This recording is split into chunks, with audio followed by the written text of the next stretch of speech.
Está começando o Vagamente, um podcast de teologia, descontraído e bem-humorado, porém com conteúdo para não deixar a sua mente vagando sozinha.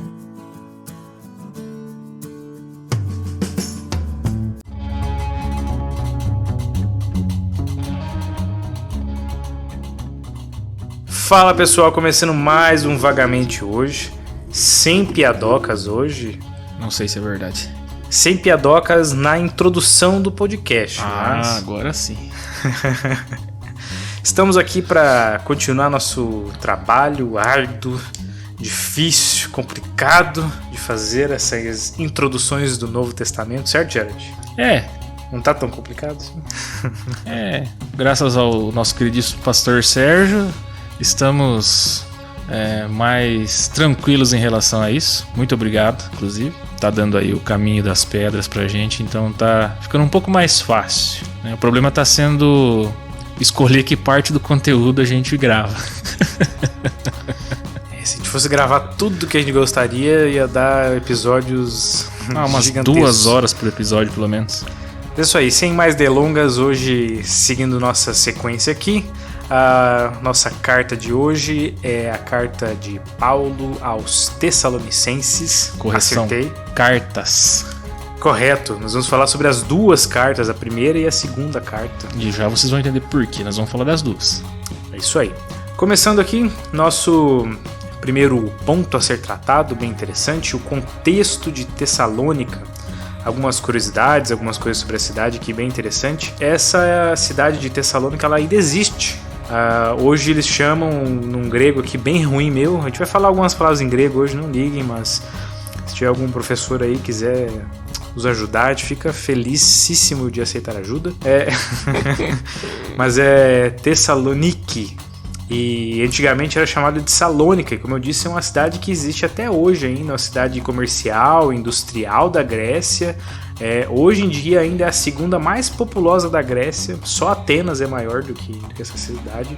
Voltando no tempo um pouco, essa era uma cidade que era chamada antigamente de Terma, porque tinha fontes termais que haviam por perto, e só perto de 315 a.C., mais ou menos ali 315, 325, é que essa cidade vai ser chamada então de Tessalônica, que é uma homenagem à meia-irmã de Alexandre o Grande. Depois, correndo o tempo, lá perto de 168 a.C., que a cidade vai ser conquistada por Roma e vai ser transformada em uma capital da província, então por isso também se referem a Tessalônica como a capital da Macedônia, da parte europeia ali. No tempo de Paulo, essa cidade tinha aproximadamente 200 mil habitantes, é bastante gente. A maioria deles eram gregos, tinha alguns romanos perdidos ali e uma minoria de alguns judeus, então uma cidade, vamos chamar assim, praticamente toda gentia. Hoje em dia ela tem em torno de 300 mil habitantes. Para quem é de Cascavel aqui, praticamente é a população de Cascavel no Paraná.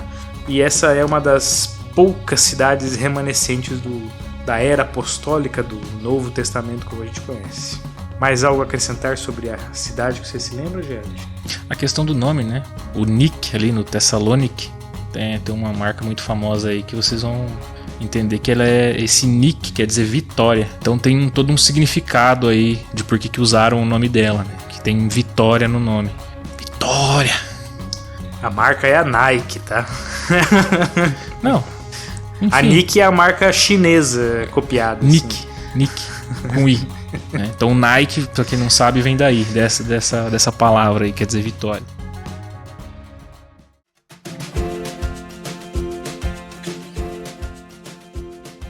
Bem, um outro ponto é porque a ocasião que ela foi escrita, né? Um outro ponto é que Paulo escreveu essas cartas, né? Juntamente ali com Silas e Timóteo, né? Alguns chamam Silas de Silvano, mas é a mesma pessoa. Mas ela foi a igreja de Tessalônica era um fruto da segunda viagem missionária de Paulo. Está lá em Atos 17. Lembram que ele foi libertado da cadeia em Filipos? Então, com seus companheiros Silas e Timóteo, eles seguem de maneira lenta para o sul e então vão para o oeste, ao longo da estrada romana até Tessalônica, que era esse centro comercial ali, que era a capital da Macedônia naquele tempo. E apesar da oposição, organizaram a segunda igreja europeia nessa cidade, importunado pelos judeus em Tessalônica e Bereia, né, em Atos 17 ainda. Então Paulo vai para Atenas, onde a preocupação com o bem-estar daqueles crentes de Tessalônica o instigam a enviar Timóteo, né, para falar com eles, para ver como eles estavam, para ver como estavam, para cuidar do bem-estar espiritual daqueles crentes, né? Apesar que Paulo ficou pouco tempo lá, tá, gente? Então ele ganhou ali, em termos assim, ganhou algumas pessoas para Jesus, mas ficou pouco tempo por causa da perseguição. Mas os cristãos que ficaram lá ficaram sendo perseguidos. Então por isso ele envia Timóteo e tem toda essa preocupação. Então Timóteo vai lá para sustentar a igreja dessas ondas de perseguição, que está lá na primeira carta. Timóteo junta-se a Paulo novamente, em Corinto, com a boa notícia de que a semente do evangelho tinha caído em boa terra. Paulo escreve a primeira carta para elogiar os fiéis, os irmãos fiéis, pela inabalável dedicação a Cristo que eles estavam tendo naquele momento, e de alguns para com os outros, para encorajá-los a progredirem mais no amor e na santidade. Se a gente se lembrar, uma coisa interessante, o Jorge falou que Paulo ficou bem pouco tempo. Eu acredito que tem própria na carta de 1 Tessalonicenses, dá para entender que Paulo ficou aproximadamente, se ele pregou 3 sábados na sinagoga, pode ser que ele tenha ficado de 3 semanas a um mês no máximo. Isso foi o suficiente de tempo para, pelo menos, plantar a igreja, nutrir, estabelecer e aí ter cristãos muito firmes ali na fé. Mas, como o Jorge falou, eles precisavam de uma forcinha ali, de um ânimo para continuarem, porque era uma perseguição tensa.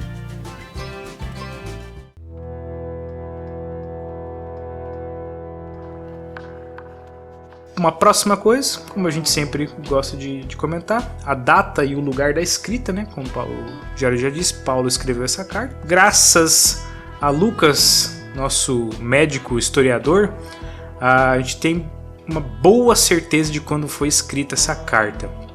Lucas ele vai fazer uma referência a Gálio, que era o procônsul da Acaia, numa viagem de Paulo a Corinto. Isso está relatado em Atos 18:12. E essa inscrição ela parece indicar que Gálio tomou posse do seu posto em 51 depois de Cristo. Mais ou menos essa data aí. Essa inscrição de que eu falei é uma descoberta que foi encontrada numa cidade de Delfos, a respeito do proconsulado, do imperador Cláudio. Tem uma inscrição que foi encontrada. É daí que a gente pode tirar com bastante certeza essa data de 51 depois de Cristo. Como o Lucas ele parece sugerir que Paulo ficou em Corinto cerca de 1 ano e meio antes de Gálio subir ao poder, lá em Atos 18, então Paulo ele deve ter chegado em Corinto perto de 50 ali depois de Cristo. Também a gente sabe que não muito tempo depois, Silas e Timóteo eles voltam da Macedônia, com a notícia que Paulo menciona, escrevendo 1 Tessalonicenses.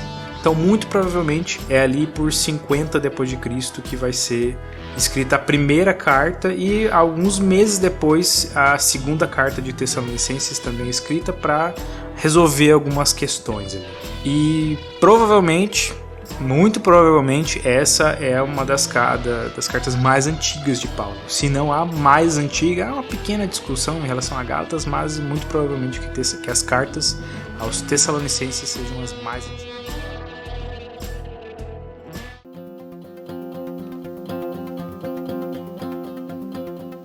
A próxima questão que nós queremos trazer aqui é o motivo que Paulo escreveu essas cartas, né? Primeiramente, para assegurar que esses crentes de Tessalônica, do seu amor e do seu interesse por eles. Paulo havia deixado então essa cidade às pressas, que nem a gente falou, por causa da perseguição contra ele, e não queria causar nenhum mal entendido com os irmãos, né? Imagina, você sai correndo, você chega, prega, as pessoas se convertem e você tem que fugir da cidade sem dar nenhuma satisfação. É mais ou menos isso que acontece.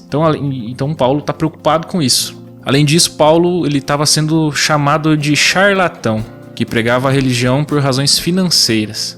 Essa era uma prática comum na Grécia naquela época, e muitos impostores itinerantes tinham essa prática, né, de passar pregando nas cidades, então por isso era necessário que ele se expressasse seu amor e honestidade em relação à administração da palavra, em relação à pregação que ele fez a esses crentes. O segundo motivo era que a igreja de Tessalônica provavelmente sofria uma perseguição terrível, um momento que poderia gerar uma tentação de se entregar às coisas mundanas e ao desânimo. Paulo então propõe bases muito sólidas da fé cristã, a fim de mantê-los firmes na fé. Se você já deve ter lido ou vai ler após isso aqui, você vai ver que o conteúdo da carta ela vai trazendo esses aspectos. Ela é bem completa, assim, de bases da fé cristã. Uma outra coisa importante que é a santidade, a pureza, a vida e em face a uma sociedade que não condenava os pecados sexuais. Então, mais uma vez aqui, né, a gente vê que o povo grego, principalmente ali, era muito envolvido com pecados sexuais. O terceiro motivo era esclarecer as confusões acerca da segunda vinda de Cristo, né, que provavelmente seja o motivo aí que a carta é mais conhecida. Os recém-convertidos estavam confusos, pois eles não tinham compreensão de que tanto os cristãos vivos como os mortos seriam levados para junto de Cristo. Ainda nessa questão, diante das perseguições, muitos acreditavam que o dia do Senhor já havia chegado. Então, estava complicada a coisa. E por fim, Paulo também desejava tratar a falta de honra e respeito com os líderes espirituais, a preguiça em trabalhar de alguns, já que a vinda do Senhor já tinha acontecido ou estava para acontecer, e uma certa desordem que acontecia nos cultos. Então o contexto aqui é mais ou menos esse. Então, pra gente, o principal motivo ali é que o pessoal estava saindo dos seus trabalhos, deixando de fazer o que tinha que fazer, trabalhar, cuidar da casa, cuidar da esposa, estavam abandonando toda a vida porque eles ficavam lá esperando Jesus aparecer, né, e levar todo mundo. É mais ou menos assim, sabe quando você passa de férias num local turístico assim, você passa tipo na praia, tá todo mundo sentado na areia, nas cadeiras assim, relaxados, só esperando o tempo passar. Esses eram os gregos de Tessalônica. Os crentes, né? Os crentes de Tessalônica falaram assim, não, vou sentar aqui na minha cadeirinha, no solzinho, e falar assim, o Senhor tá vindo aí, então é isso aí, pessoal. Triste, não?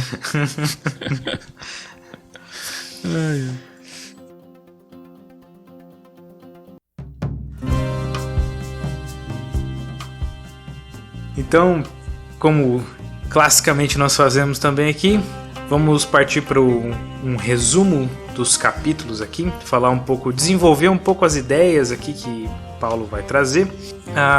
Então, falando primeiro de 1 Tessalonicenses, a primeira carta. Os 3 primeiros capítulos ali são bem pessoais e reflexivos, então Paulo vai mostrar e relembrar eles como que a igreja nasceu, como é que ela foi nutrida, como é que ela foi estabelecida. Paulo ele vai se lembrar de como ele foi acolhido pelos macedônios, como os macedônios acolheram o evangelho também. Faz esse pessoal, os crentes, se lembrarem das difíceis circunstâncias nas quais Paulo levou a palavra de Deus a eles, como a gente já comentou, sobre perseguição, correndo, fugindo. E sua preocupação foi evidenciada pela prontidão em que ele se separa de Timóteo. Nesse ponto aqui, Timóteo era um colaborador muito necessário para Paulo, mas Paulo abre mão desse companheiro, envia Timóteo para Tessalônica para que ele cuide dos crentes, para fortalecer essa igreja que está sendo oprimida. Então, quando Timóteo volta com um relatório positivo, ele alivia o peso no coração do apóstolo, desperta uma série de exortações práticas, né? Paulo, consciente das tentações que espreitavam esses crentes em meio a uma cultura pagã, ele adverte eles sobre essa ameaça da impureza sexual e os perigos das discórdias e rixas. Os ensinamentos de Paulo, então, sobre a volta de Cristo, enquanto estiver em Tessalônica, geraram 2 problemas, que era essa falta de trabalho sistemático, à vista que Cristo está voltando, e o medo que os crentes mortos fossem privados das glórias desse grande evento. Então eles não tinham compreendido que aqueles crentes que haviam morrido, eles não seriam arrebatados, levados. Os vivos seriam arrebatados, mas os mortos também seriam ressuscitados e levados junto com Cristo. E isso estava gerando um problema, uma confusão na igreja. Então Paulo, ele aborda esses problemas, enfrenta, admoesta eles à diligência, fazendo uma dramática descrição dos papéis dos santos vivos e mortos na vida de Cristo. Então, os capítulos 4 e 5 são essa grande exortação de Paulo para que a igreja viva em santidade, em harmonia, em honestidade, em esperança e serviço.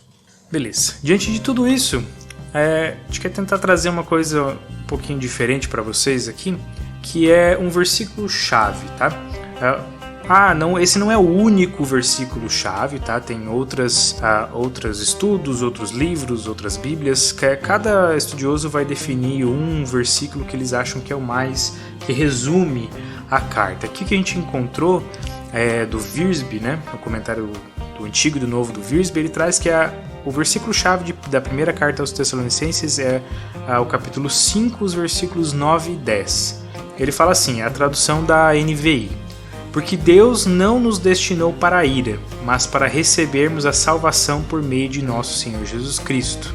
Antes de ler o 10, o que é interessante aqui?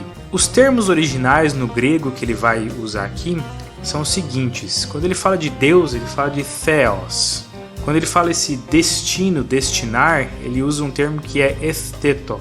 E quando ele fala de ira, ele fala o termo orgin.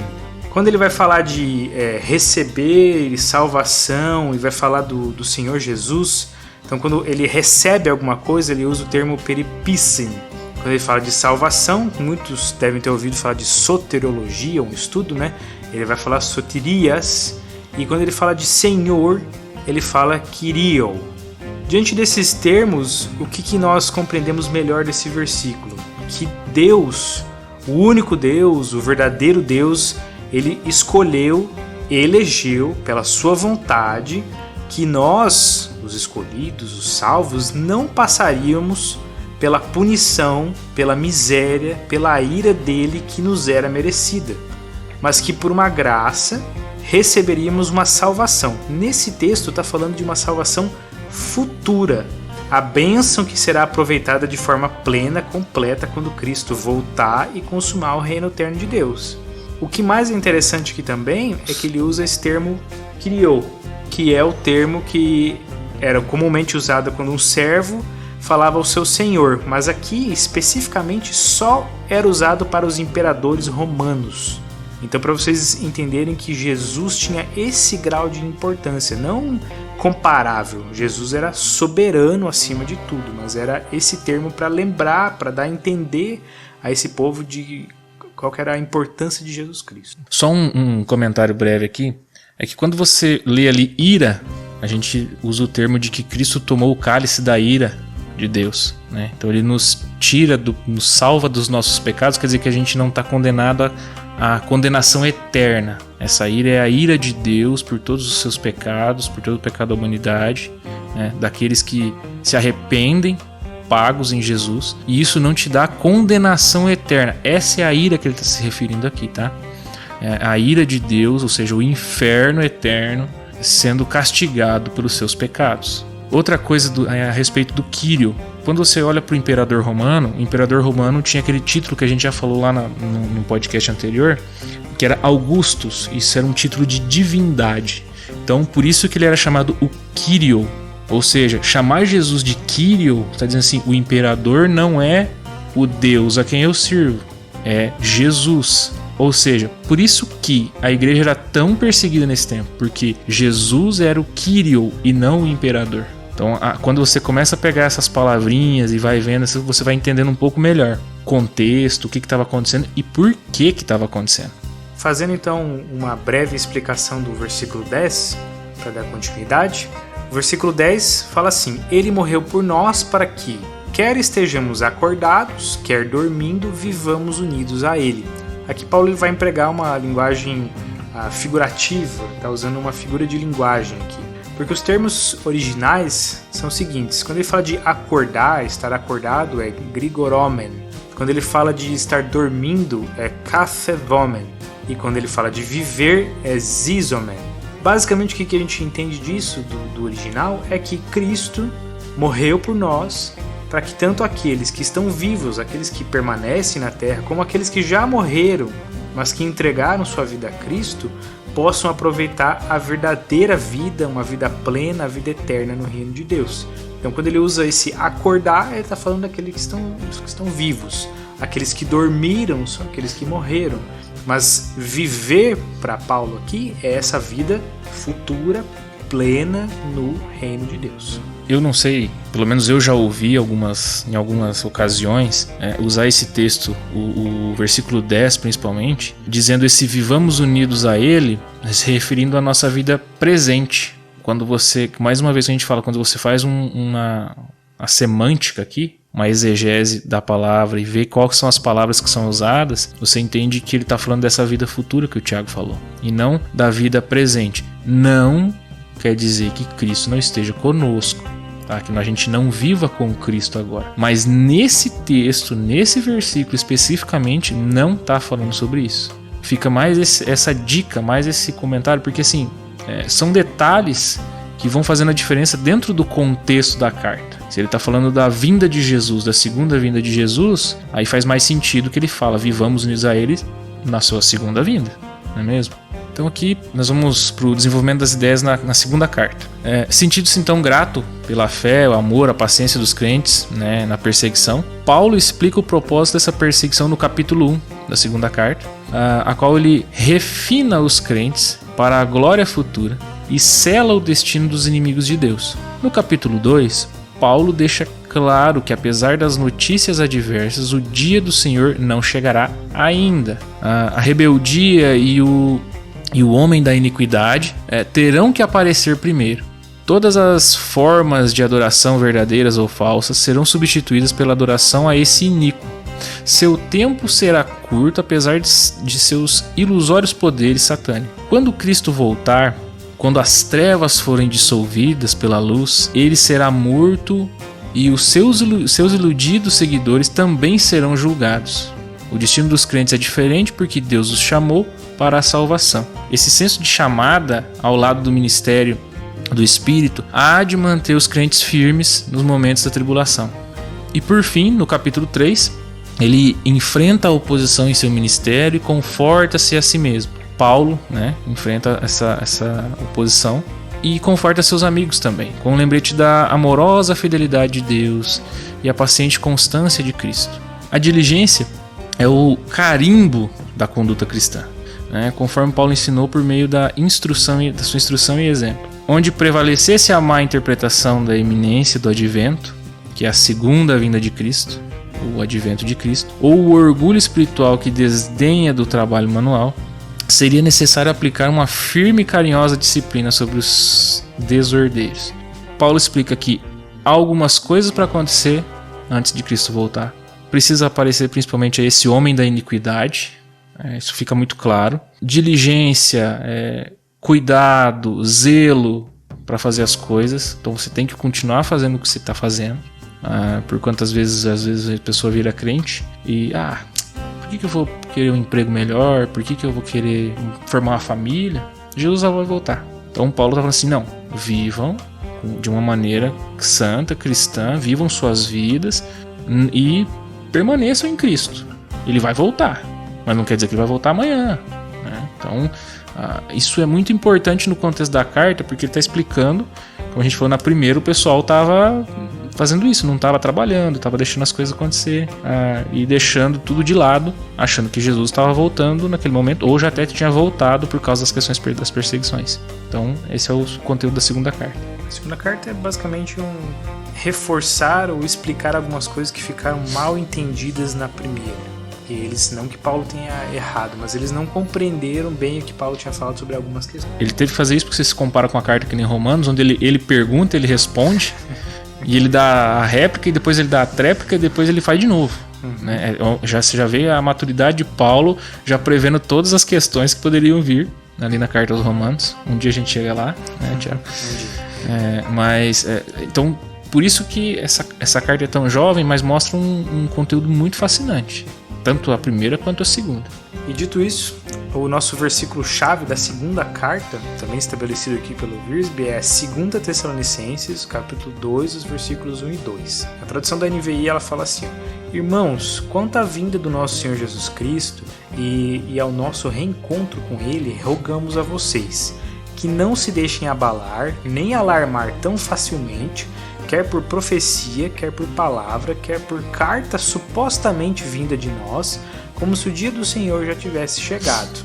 Os primeiros termos que são interessantes aqui a gente pescar aqui, pensar, são o primeiro, que é um termo relativamente conhecido, às vezes alguns pregadores eles citam esse termo, que é o parousias, que se refere ao advento, à vinda. Então quando ele fala que a vinda do nosso Senhor Jesus Cristo, de novo ele está falando dessa volta, dessa segunda vinda de Cristo. E aí ele fala de reencontro. E olha só que interessante, a palavra que é reencontro aqui é epissinagoges. Até na palavra tem piscina, olha só. Vai ter uma piscina. Então com certeza tem uma piscina, assim, vai estar todos... E quando ele fala reencontro... Churrasquinho. Churrasco vai ter uma piscina, assim, e... Negócio sem brincadeira, mas o termo original se refere a uma reunião dos santos em um único lugar. Então Paulo está aqui implorando aos irmãos, ele está fazendo uma súplica, algo muito importante, que tudo que é relacionado a essa volta futura, visível, gloriosa de Cristo e a reunião dos santos, que eles não se deixassem ser retirados de seu estado mental sóbrio e atento. Então quando ele usa a palavra salethin, que é abalar, e a outra que é troist, alarmar. Salve Toste. Troist. Brincadeira aqui. Ele está falando assim: fiquem atentos, não se descuidem, não se distraem, não fiquem assustados, não fiquem com a mente vagando. O vagamente não quer deixar vocês com a mente vagando, quer dar um conteúdo para que vocês possam pensar. É justamente o propósito do podcast. Vocês não ficarem pensando em coisas que não fazem o menor sentido. O propósito é esse. Mas vale lembrar que a gente não tirou daqui, tá? Isso fica para uma próxima oportunidade, mas não foi daqui que a gente tirou. Isso é uma mera coincidência. Cristocência. E aí, dentro disso aqui, que é interessante também, é que Paulo ele fala assim: não se deixem levar, né? Quer por uma epístola, né? Epístolis, que é o termo. Ele também fala logo, de logos, né? De palavra. E ele usa um termo muito interessante que é pneumatos. Essa palavra aqui, ela se refere a um espírito que pode ser tanto o espírito do Senhor, como pode ser um espírito demoníaco. É o mesmo termo. Nesse caso aqui, está muito claro que ele está se referindo a alguém que é tomado por um espírito demoníaco e faz uma profetada a respeito da segunda vinda de Cristo. Ele fala assim, não se deixem levar por uma palavra que seja, por uma profetada dessa, uma profecia ou uma carta supostamente que ensine algo diferente a respeito do dia do Senhor, porque o dia do Senhor ainda não havia chegado, assim como não chegou até nós hoje. É interessante que ele fala dessa suposta carta aí. Os estudiosos da alta crítica literária até questionam a segunda carta aos Tessalonicenses, né, se ela realmente é de autoria de Paulo, por causa que teve essa outra carta, né, ou outras cartas, né, ele fala de uma suposta carta, mas a gente não sabe se foi uma ou outras, mas eles criticam esse segundo texto de Paulo por ter essa carta falsa. Então, porque a pegada dela é um pouco diferente, a linguagem dela é um pouco diferente, mas a tradição reformada cristã, a tradição cristã em si, assimila essa carta, a segunda carta, como uma carta escrita por Paulo. Então, se você se deparar aí com algum crítico literário dizendo que não é bem assim, tem isso, não se espante, é só uma linha de pensamento, tá?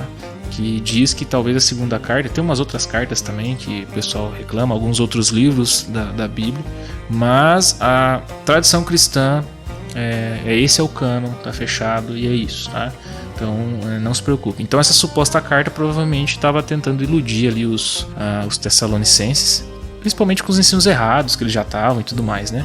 A gente não tem ainda uma certeza a respeito do conteúdo dela, mas provavelmente devia ser isso, porque até o conteúdo era, segundo eles, o conteúdo era totalmente diferente da segunda carta aqui.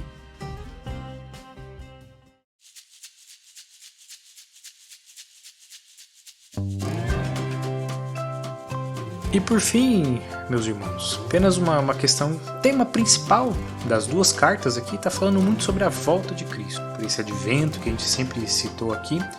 E essa é uma carta que acaba levantando questões escatológicas, o estudo da escatologia, do fim dos tempos, de como será. Vocês podem saber ou não, mas há um extenso debate mesmo entre os cristãos sobre esse tempo da tribulação, se a igreja vai passar, não vai passar por esse período. Há igrejas que assumem posições fixas, há igrejas que não assumem, denominações têm visões diferentes sobre isso, se a igreja ela vai passar pela tribulação, se ela não vai, se vai ser antes, vai ser depois. Se 1000 anos é agora ou já vai acontecer... Enfim, o debate é muito extenso, tem várias visões, é bem complicado até de se entender, porque elas são muito parecidas, elas divergem em algumas coisas bem específicas. Vamos tratar sobre milênio, sobre o papel de Israel, o papel da igreja, enfim. O objetivo não é tratarmos disso aqui, mas a grande verdade, meus irmãos, é a seguinte... por mais que algumas igrejas ou porque alguns lugares, algumas pessoas possam assumir uma posição ou até dizer que aquela é a única posição correta, a verdade é que a gente não consegue determinar. A Bíblia não fecha essa questão e ela não é objetivamente específica sobre os detalhes da vinda, de como será especificamente. Nós sabemos as coisas que irão acontecer, mas nós não temos como determinar exatamente como será a ordem dos eventos e como será uma coisa ou outra. Isso a gente não tem como fazer, por isso há visões. O objetivo de Paulo não era causar uma controvérsia. A gente não tem registro desses debates teológicos a respeito de escatologia nos tempos da igreja primitiva. Paulo nunca teve esse intento. O que ele queria? Ele queria que os cristãos entendessem que a vinda de Cristo ela é iminente. Isso pode ser afirmado com certeza, nós não sabemos quando isso vai acontecer.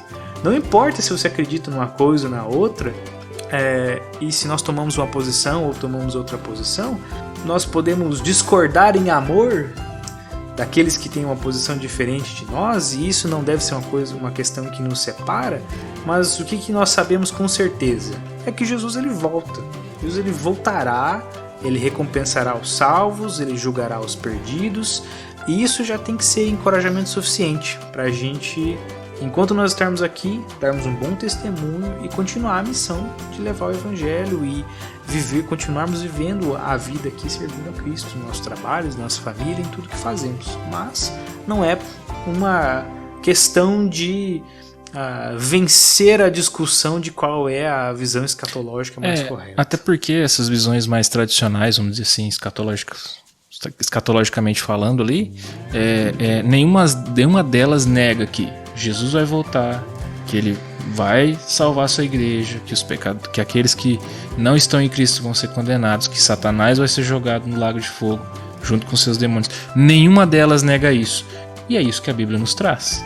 O que tem em volta ali, uma construção argumentativa, aí já é outra história, né? Isso aí pode ter espaço para discordar, para não discordar, mas a base, o cerne, elas não divergem, tá? Então, se alguém pensar diferente de você, não fique bravinho, ele não é um herege, tá? Cuidado para não chamar uma pessoa crente de herege. E dessa forma, encerramos mais uma carta.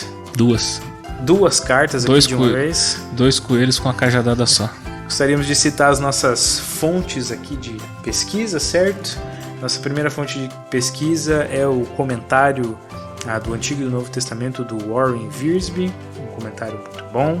Nós temos também usado um pouco do comentário bíblico do Moody, quer falar das suas fontes aí? Algumas coisas da internet, né? Graças a Deus temos a internet. A gente acha bastante material, inclusive tem bastante material ruim, mas tem muito material bom, né? Alguns sites específicos e tal. Cara, um pouco da Bíblia de Estudo da Fé Reformada, tá? Cara, uma ótima Bíblia, a introdução dela é bem completa, aborda tudo que a gente abordou aqui, um pouco mais até, tem alguns detalhes mais específicos. Acho que de maneira geral é isso, não usamos mais, eu acho que mais nada. Sim.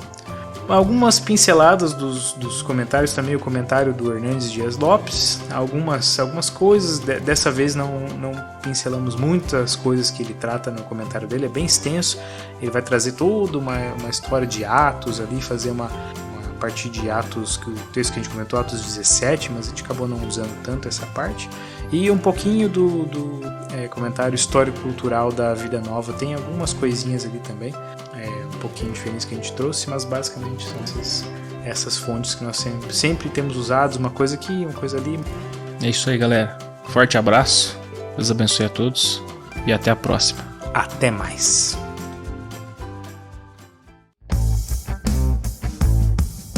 Atenção, chegou a hora dos recados. Se você gostou do nosso podcast, dá uma moral pra gente. Estamos em várias plataformas. No Instagram, @vagamenteoficial. No Spotify, Vagamente. A página do Facebook, Vagamente. YouTube, Vagamente Podcast. E também temos o nosso e-mail para receber a sua pergunta, sugestão ou reclamação. Ou qualquer coisa que você queira nos dizer. Às vezes a gente não lê, mas o e-mail é deustalendo@gmail.com. É isso aí, até a próxima!